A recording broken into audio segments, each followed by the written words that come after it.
Video start करने से पहले मैं आप लोगों के साथ 3 इम्पॉर्टेंट इन्फॉर्मेशन शेयर करने वाली हूं, तो जिसको भी इसकी नीड है आप प्लीज़ उनको शेयर कर दीजिएगा ये इन्फॉर्मेशन।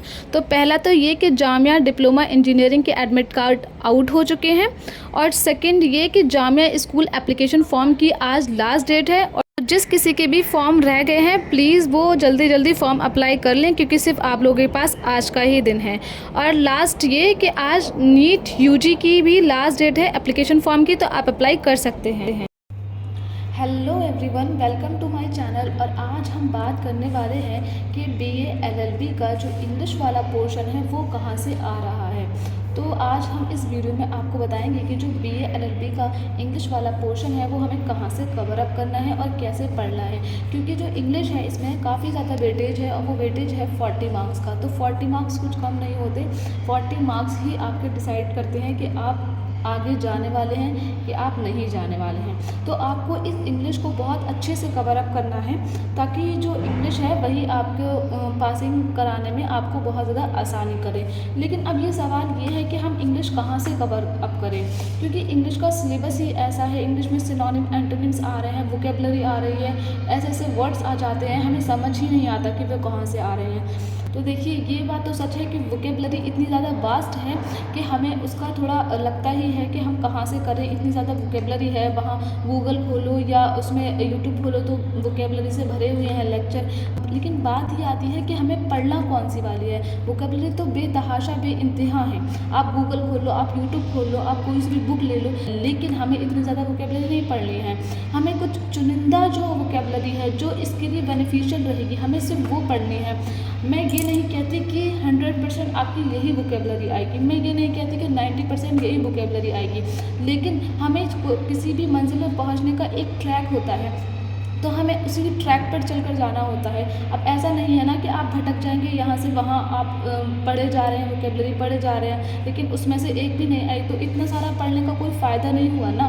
तो इसलिए हमें इस तरीके की वोकेबलरी पढ़नी है कि उसमें से कुछ ना कुछ तो फंस ही जाए एग्ज़ाम में। कर लेते हैं कभी कभी क्या होता है कि हमें कोई वर्ड दिया हुआ होता है और उसके 4 ऑप्शन दिए रहते हैं, तो अगर हमें उन 3 का भी पता रहता है तो हम आसानी से उस चौथे वाले ऑप्शन को एलिमिनेट करने में, या वही है आंसर, तो उसको हम पहचानने में थोड़ा इजी हो जाता है। तो अब हम क्या करेंगे कि हम कुछ चुनिंदा वोकेबलरी पढ़ लेते हैं। सबसे पहले तो मैं आपको इसका सिलेबस दिखा देती हूँ कि इसमें आने क्या वाला है। कुछ नोट्स हैं मेरे इंग्लिश के, अगर आप चाहोगे तो मैं आपके साथ शेयर भी कर दूँगी। तो सबसे पहले हमें ये देखना है कि इसके सिलेबस क्या है।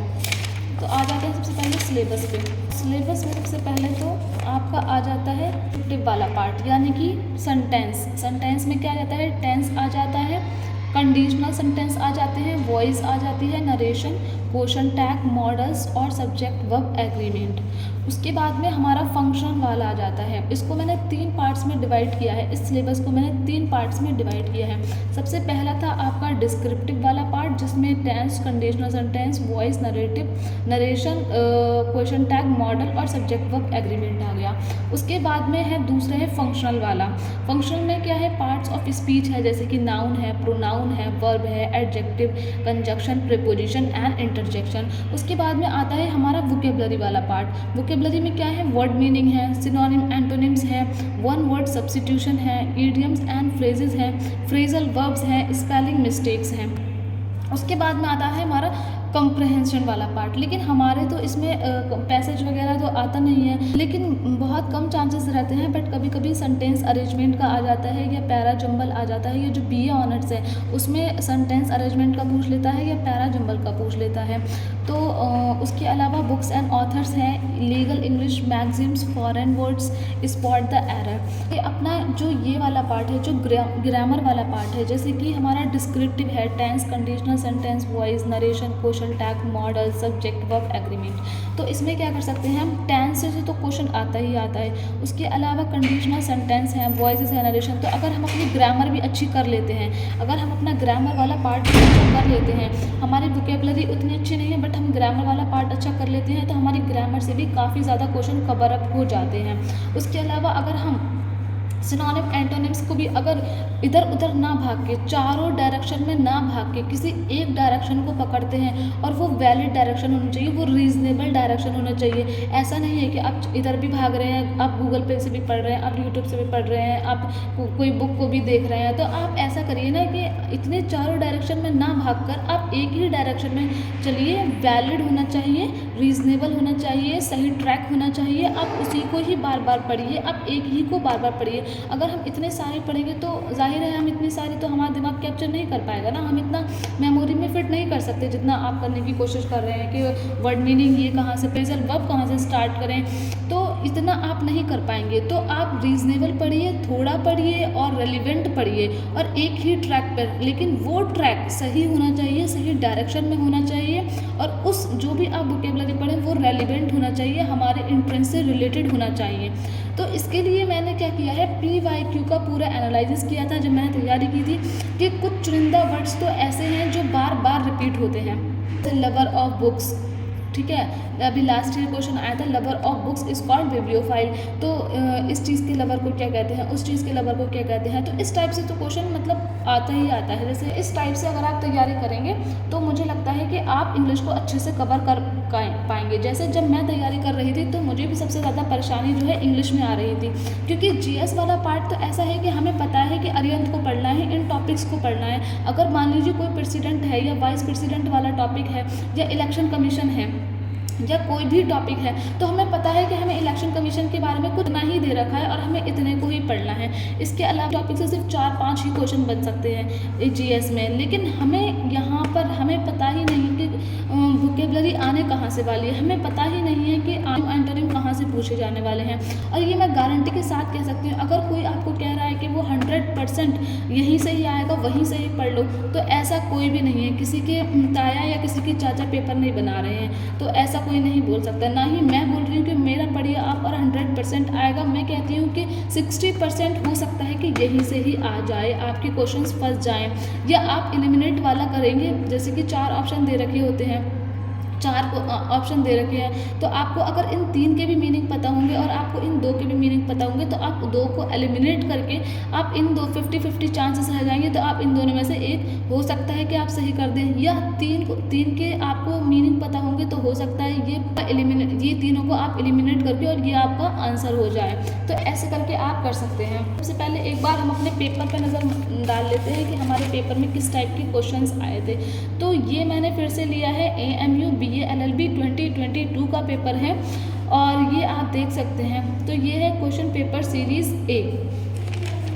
तो क्वेश्चन पेपर सीरीज़ में जैसे कि आप देख सकते हैं, यहाँ से क्वेश्चन आया था, ये तो है मॉडल वर्ब का क्वेश्चन आया था पहले, ठीक है। तो मॉडल वर्ब टॉपिक इम्पॉर्टेंट है, इससे क्वेश्चन आता ही आता है, 1-2 क्वेश्चन इससे आ ही जाते हैं। तो मॉडल वर्ब से जैसे देख सकते हैं आप क्वेश्चन आ जाता है।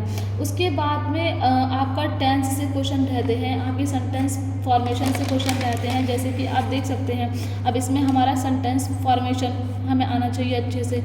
अब कुछ लोग सोचते हो सेंटेंस फॉर्मेशन तो बहुत ईजी है, तो हम कर ही लेंगे। नहीं, क्वेश्चन जब आप एग्जामिनेशन हॉल में बैठेंगे ना, तो यही 4 ऑप्शन अगर उठा के भी दे दिए जाएँ, तो कितने बच्चे तो इसी में कंफ्यूज हो जाएंगे कि कौन सा वाला सही है। तो आप किसी भी टॉपिक को आपको हल्के में नहीं लेना है कि ये हमें आता है। आपको अगर आता भी है, तो अगर आपको बहुत अच्छे से आता है, तो आप 1-2 बार तो कम से कम उसको रिवाइज़ करिए ही करिए, और जो आपका वीक है तो उस पर तो आपको ज़्यादा से ज़्यादा काम करने की ही ज़रूरत है। जैसे कि ये था वन हु लव्स बुक, तो क्या कहलाता है, बिब्लियोफाइल कहलाता है। तो जैसे कि आप देख सकते हैं, तो मैंने इनके ना कुछ नोट्स बना रखे हैं, तो अगर आप वो नोट्स पढ़ लें तो मैं कह सकती हूँ कि कुछ ना कुछ क्वेश्चंस तो उसमें से फंसना ही फंसना है। जैसे ये है मेरे जो नोट्स हैं उसमें ये था, पहले से ही इन्वॉल्व था ये क्वेश्चन, तो मैंने अच्छे से कर लिया था इसको।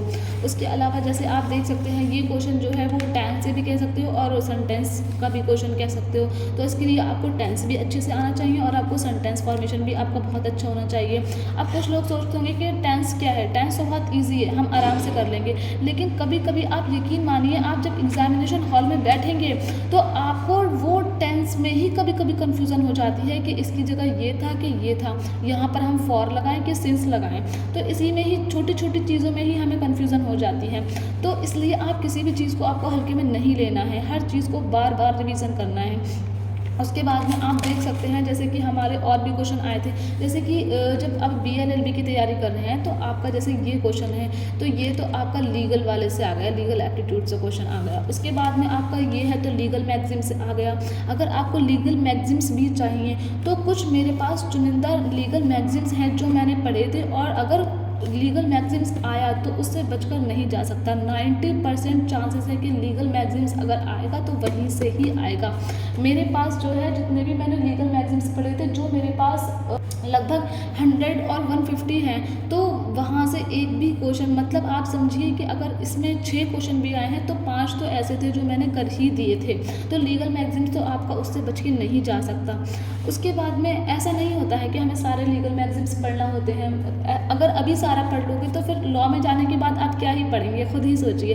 तो कुछ रेलिवेंट ही चीज़ें होती हैं जो हमसे पूछी जाती हैं, क्योंकि उनको भी पता है कि 12th पास आउट बच्चा है तो उससे क्या किस लेवल का पूछना है। ऐसा नहीं है कि आपका जो आप बाद में जाके पढ़ रहे हैं वो आपसे सारा पहले ही पूछ लेंगे, ऐसा नहीं है। कुछ रेलिवेंट चीज़ें ही होती हैं जो आपसे पूछी जाती हैं, तो उसका एक डेकोरम होता है कि आपको कैसे पढ़ना है, कहाँ से पढ़ना है। उसके बाद में जैसे कि ये है वन वर्ड सब्स्टिट्यूशन है, तो examine one's own thought and feeling, इसका आंसर था इंट्रोस्पेक्शन। तो मेरे पास कुछ ऐसे हैं नोट्स जिनसे आप पढ़ेंगे तो 60% तो आप वहाँ से कवर कर ही लेंगे, ये मैं आपको कह सकती हूँ गारंटी के साथ में। 60% तो आप वहाँ से कवर कर ही लेंगे। तो मैं आपको नोट्स दिखा दूँगी। मैं अभी तो मेरा थोड़ा शेड्यूल टाइट हो रहा था क्योंकि मुझे कॉलेज भी जाना रहता है, जो है बिजी जा रहा है, लेकिन अभी जो मेरे फ्राइडे सैटरडे और संडे की छुट्टी होगी तो मैं पूरी इंग्लिश आपको उन्हीं 3 दिन में कवर कराने की कोशिश करूँगी। एक वीडियो जो है शॉर्ट वीडियो रोज़ की अपलोड कर दूँगी मैं उसके लिए। तो जैसे कि है murder of new born child, तो मेरे उसी नोट्स में से ये आ गया था, जो मेरे पास शीट थी, जो मैंने अपने नोट्स तैयार किए थे उसी में से ये आ गया था। उसके बाद में जैसे कि ये वाला क्वेश्चन था, set of books containing every branch of knowledge, तो ये वाला क्वेश्चन भी वहीं से आ गया था।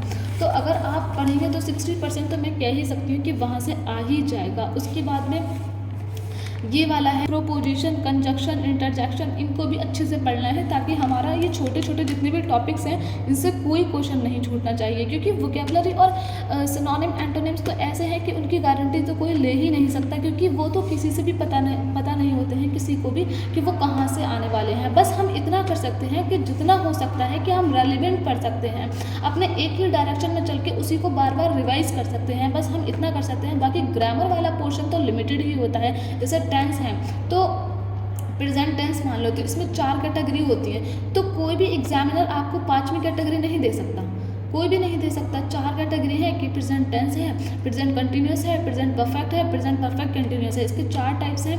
तो आपको कोई 5वां टाइप्स नहीं मिलेगा। तो ग्रामर फिर भी थोड़ी मैं कह सकती हूँ कि वो लिमिटेड ही होती है, बट वोकैब, सिनोनिम, एंटोनिम्स, इस तरीके की चीज़ें ये लिमिटेड नहीं होती हैं। अगर हो सकता है कि आपने 200 वर्ड पढ़े, 300 पढ़े, 400 पढ़े, हो सकता है कि एक भी ना आए, और हो सकता है कि सारे वहीं से आ जाएं, लेकिन हम फिर भी रेलिवेंट पढ़ के चलेंगे कि जितना हो सकता है कि हम रेलिवेंट पढ़ें और 60% उसी में से ही आए। उसके बाद में हम चलते हैं, जैसे कि ये है identify the tense of the following sentence. कितने बच्चों का तो इसी में ही विल हैव और शैल हैव और इसमें ही कंफ्यूज हो जाते हैं कि ये कहाँ पर आएगा, कहाँ नहीं आएगा। तो आपको टेंस भी बहुत अच्छे से पढ़ने आप देख सकते हैं। उसके बाद में देख सकते हैं आप पार्ट्स ऑफ स्पीच से प्रोनाउन से क्वेश्चन पूछ लिया गया है इसमें। अब देखते होंगे कि नाउन प्रोनाउन ये तो हम स्कूल से ही पढ़कर आए हैं, तो इसमें हम क्या पढ़ें। कुछ लोग जो है सिर्फ वोकैबुलरी के पीछे ही भाग रहे हैं, वोकैबुलरी के पीछे ही। अरे आप देखिए ना कितने सारे क्वेश्चंस ग्रामर से आए हैं। अगर आप देखिए तो एक बार क्वेश्चन प्रीवियस ईयर के क्वेश्चन बार बार एनालाइज कीजिए। आप प्रीवियस ईयर क्वेश्चन को अगर आप बार जितना पढ़ सकते हैं उतना पढ़िए। कितने सारे क्वेश्चन तो वहीं से ही रिपीट होते हैं। अगर आपने प्रीवियस ईयर क्वेश्चन कर लिए तो 10-15 क्वेश्चन तो आपके, मतलब अगर आप 10 ईयर्स के क्वेश्चंस करते हैं, प्रीवियस ईयर क्वेश्चन 10 ईयर्स के कर लीजिए आप, लेकिन आपके हर क्वेश्चन टिप्स पे अगर आ गया तो मैं गारंटी देती हूँ 10-15 क्वेश्चन तो आपके वैसे ही निकल जाएंगे। उसके बाद में अगर आप देखेंगे कि ये वाला क्वेश्चन है, which one of the following is not a kind of pronoun. तो अब जिसको काइंड्स याद होंगे सिर्फ वही ये क्वेश्चन कर पाएगा। अब हमें पता था कि हमें तो प्रोनाउन आता है, लेकिन हमें उसकी काइंड्स ही याद नहीं रहे। आप कर ये सकते हैं कि इसके सारे काइंड्स, आपको प्रोनाउन को अच्छे से पढ़ना है, नाउन को बिल्कुल अच्छे से पढ़ना है, पार्ट्स ऑफ स्पीच को बिल्कुल अच्छे से पढ़ना है, तभी आप क्वेश्चन कर पाएंगे। अगर आप हल्के में लेकर बैठ जाएंगे कि हमें नाउन आता है, हमें प्रोनाउन आता है, हमें एडजेक्टिव आता है, हमें टेंस आता है, हमें नरेशन आता है, हमें एक्टिव पैसिव आता है, तो आप तो कुछ नहीं कर पाएंगे ऐसे तो, क्योंकि आपको तो सब आता है और जब एग्जामिनेशन हॉल में जाएंगे बैठेंगे तो आपको पता चला कुछ भी नहीं आ रहा है। तो इतना ओवर कॉन्फिडेंस अभी लेकर नहीं चलना है, अभी थोड़ा ग्राउंड लेवल पे ही रहना है। उसके बाद में the former student of a particular university is called, तो क्या कहलाता है? एलमनस। उसके बाद में चलते हैं अपने नेक्स्ट क्वेश्चन की तरफ। देख सकते हैं आप, give the one word of the situation government by the official, तो क्या कहलाता है? ब्यूरोक्रेसी कहलाता है। उसके बाद में हम अपने चलते हैं नेक्स्ट क्वेश्चन के ऊपर। अब मैं जितने भी आपको ये क्वेश्चन दिखा रही हूँ, मैं बाकायदा अभी आपको शीट दिखाऊंगी और उस शीट से मैच कराऊंगी हर एक क्वेश्चन कि देखिए ये उस शीट से आया है कि नहीं आया है, आपको विद प्रूफ हर चीज़ दिखाऊंगी मैं। उसके बाद में आप phrase her phase had lost its colour means, ये हमारा फ्रेज से पूछ लिया गया है। उसके बाद में देख सकते हैं cows, oxen, bullocks all together और कॉल्ड, क्या कहलाते हैं जब ये सब साथ मिल जाते हैं। तो उसके बाद में हम अपना नेक्स्ट क्वेश्चन देख सकते हैं। N assembly of hearers is called audience, हम सब कितने सारे शोज़ में हम बैठे होंगे जिसमें हम ऑडियंस बने बैठे होंगे। हम अपने नेक्स्ट क्वेश्चन की तरफ से find out the antonym for straight, तो अब स्ट्रेट में ही कितने बच्चे तो कंफ्यूज हो गए होंगे कि इसका जिगजैग है कि डायरेक्ट तो इसका सिनोनिम हो गया, क्योंकि स्ट्रेट भी यही होता है और डायरेक्ट भी यही होता है। इसका एंटोनिम पूछा है यानी कि इसका अपोजिट पूछा है, तो जिगजैग, क्योंकि स्ट्रेट ये होता है और जिगजैग ये होता है, तो इसका एंटोनिम पूछा है। लेकिन कितने बच्चे तो इसी में ही कंफ्यूज हो गए होंगे। उसके बाद में a person who demand complete obedience is called, तो अभी मैं आपको शीट दिखाऊंगी सारी, तो क्वेश्चन ज़्यादातर वहीं से आए हुए थे। अगर आप जो मैं वीडियो अपलोड करूँगी, अगर वो एक वीडियो, मैं सिर्फ वन वीडियो वन डे, क्योंकि इससे ज़्यादा तो मेरे पास भी टाइम नहीं हो पाएगा। वन वीडियो वन डे और एक शॉर्ट वीडियो होगी 20 मिनट से, मैं कोशिश करूँगी कि वो ज़्यादा की वीडियो ना हो। अगर आप वो सिर्फ 20 मिनट ही, और 24 घंटे होते हैं, 24 आवर्स होते हैं, उसमें से सिर्फ आप 20 मिनट्स, अगर आप उन 20 मिनट सिर्फ दे देते हैं, इस घंटे में से सिर्फ 20 मिनट उस वीडियो को दे देते हैं। मैं रोज़ की एक वीडियो अपलोड करूँगी इंग्लिश की, जहाँ मैं आपके सारी चीज़ें इंग्लिश की कवर करा दूँगी जो इम्पॉर्टेंट है ना, आपको खुद ही है, मैं सिर्फ आपको गाइड कर सकती हूँ। अगर आप लॉ में जा रहे हैं तो लॉ में जाने का मतलब समझते हैं आप, वहाँ जाकर भी उसके बाद भी आपको उतनी ही मेहनत करनी है जितनी अभी आप एंट्रेंस के टाइम कर रहे हैं। बट एक क्वेश्चन और देख सकते हैं आप, fill in the blanks with the suitable personal pronouns, we won as many prizes as. अब कितने बच्चे तो यहीं पर ही कंफ्यूज हो जाएंगे कि पर्सनल प्रोनाउन हमें कौन सा यूज़ करना है, दे यूज़ करना है, वी यूज़ करना है, ही यूज़ करना है, कि कौन सा यूज़ करना है। तो अब आप देख सकते हैं कि यहाँ पर ही कंफ्यूज हो जाएंगे कुछ बच्चे तो अब आपको यही मैं कह रही हूँ कि आपको चाहे वो नाउन हो, चाहे प्रोनाउन हो, चाहे एडजेक्टिव हो, चाहे एडवर्ब हो, चाहे वर्ब हो, चाहे कंजक्शन हो, ठीक है, इंटरजेक्शन हो या प्रीपोजिशन हो, कोई भी पार्ट्स ऑफ स्पीच हो, उसके अलावा आपका टेंस हो, एक्टिव पैसिव हो या आपका नरेशन हो, आपको हर चीज़ बहुत अच्छे से ही पढ़ने हैं। ठीक है, अभी मैं आपको एक शीट दिखाती हूँ जिससे ये क्वेश्चन बिल्कुल एग्जैक्ट, ये मेरी एक शीट है और ये 7 पेजेस की शीट है, तो मैं लगभग कम से कम टाइम में इसको ख़त्म करने की कोशिश करूँगी। तो आपको यही पढ़ना है। इसके अलावा मेरे पास कुछ क्वेश्चंस भी हैं, वो क्वेश्चंस मैं आपको डेली देती रहूँगी, आप उसको रिवाइज़ करते रहिएगा और जितने ज़्यादा हो सके उतना ज़्यादा रिवाइज़ करिए आप उसको। जैसे कि अभी आपने एक क्वेश्चन देखा था, देखिए इस शीट में one word denoting kinds of government, तो ये क्वेश्चन देखिए आया था ब्यूरोक्रेसी वाला ये क्वेश्चन आया था। कई बार यहाँ से एनार्की भी आया है, एरिस्टोक्रेसी भी आया है, ऑटोनॉमी आया है, ओलिगार्की, न्यूक्रेसी, पैनार्की, सेक्युलर, ये क्वेश्चंस आ चुके हैं। कई बार theocracy I think BA honours में आया था ये क्वेश्चन, और यहाँ से ये क्वेश्चन ज़्यादातर आ ही जाते हैं। तो मैं आपको इस तरीके से ये बता दूँगी। उसके बाद में अभी आप देख सकते हैं, जैसे कि आप देख सकते हैं कि ये वही शीट है, उसमें आपने देखा होगा अभी BA ऑनर्स में मैंने एक वीडियो अपलोड की थी, उसमें एक क्वेश्चन था numismatics is the study of coin and metals, तो उसमें दिया गया था कि न्यूमिस्मेटिक किस चीज़ की स्टडी होती है, तो आप देख सकते हैं द स्टडी ऑफ कॉइन। तो ये ये बहुत ही अच्छी शीट है। अगर आप इसको पढ़ लेते हैं सारे वर्ड्स यहीं से ही कवर हो जाएंगे और शायद ही आपका 50% तो आपके वर्ड्स यहीं से ही कवर हो जाएंगे। इस तो मैं आपको रोज़ वीडियो अपलोड कर दिया करूँगी, आप बस आपको 20 मिनट की वीडियो होगी और आपकी इंग्लिश कवर हो जाएगी। उन 20 मिनट में आपकी जो है इंग्लिश 60% आप मान के चलिए। उस 60% आप 3-4 दिन लगेंगे और मैं रोज़ की एक वीडियो अपलोड कर दिया करूँगी और इस वीडियो से ही क्वेश्चन जो है इंग्लिश कवर हो जाएगी। तो आपको परेशान होने की कोई ज़रूरत नहीं है। ये मेरे पास नोट्स हैं, वो मैं आपको शेयर कर दूँगी, आपको यहीं से ही पढ़ना है। ठीक है, आज की वीडियो में सिर्फ इतना ही और कल से हम अपने इंग्लिश स्टार्ट कर देंगे। मैं आपको इम्पॉर्टेंट वर्ड्स जो हैं मैं आपको बता दूँगी। और ग्रामर वाला पोर्शन है वो भी मैं आपको एक बार रिवाइज़ करा दूँगी। उसके लिए आप बिल्कुल परेशान मत होइए। और मैं इंडो इस्लामिक पे भी वीडियो जल्दी ही लाऊंगी। जिन लोगों ने मुझे कमेंट किया है कि इंडो इस्लामिक पे वीडियो बनानी है, एक बार हम अपना इंग्लिश वाला पोर्शन कवर कर लें, उसके बाद मैं इंडो इस्लामिक पे वीडियो लाऊंगी। क्योंकि जो इंग्लिश वाला पोर्शन है वो BA LLB के लिए 40 मार्क्स का आता है, तो ये थोड़ा ज़्यादा इंपॉर्टेंट था, तो इसको मैंने पहले कवर कर दिया है। उसके बाद फिर इंडो इस्लामिक की भी लाऊंगी। और इसके लिए मेरे पास ज़्यादा कमेंट आ रहे थे, टेलीग्राम पे भी मैसेजेस आ रहे थे इंग्लिश की प्लीज़ एनालाइज कर दीजिए, हमें कैसे पढ़ना है। तो मैंने सोचा कि पहले इंग्लिश कवर करा देते हैं, फिर उसके बाद में मैं इंडो इस्लामिक के भी कर दूँगी। अगर ये आपको वीडियो अच्छी लगी हो तो मेरे चैनल को सब्सक्राइब कर दीजिए और वीडियो को भी लाइक कर दीजिए। वीडियो में जितने लाइक्स आते हैं मुझे पता चल जाता है उससे कि आप लोग मेरी वीडियो को कितना ज़्यादा पसंद कर रहे हैं। तो आप वीडियो को लाइक करना मत भूलिए और चैनल को भी सब्सक्राइब कर दीजिए, ताकि मैं ऐसी वीडियो आपके लिए और हेल्पफुल और मेहनत करती रहूँ मैं आप लोगों के लिए। और मैं ये नहीं कहती कि आपका एग्ज़ाम निकलेगा, मैं कहती हूँ कि हमारा एग्ज़ाम निकलेगा। तो हमारा एग्ज़ाम ज़रूर निकलेगा, हम ऐसे ही मेहनत करेंगे, साथ में सब मिलकर मेहनत करेंगे और हमारा एग्ज़ाम ज़रूर निकलेगा। तो बस आप भी थोड़ी सी मेहनत करिए मेरे साथ साथ और हमारा एग्ज़ाम ज़रूर निकलेगा। बस आप बने रहिए मेरे साथ में और मिलते हैं हम नेक्स्ट वीडियो में। बाय बाय, तब तक के लिए टेक केयर।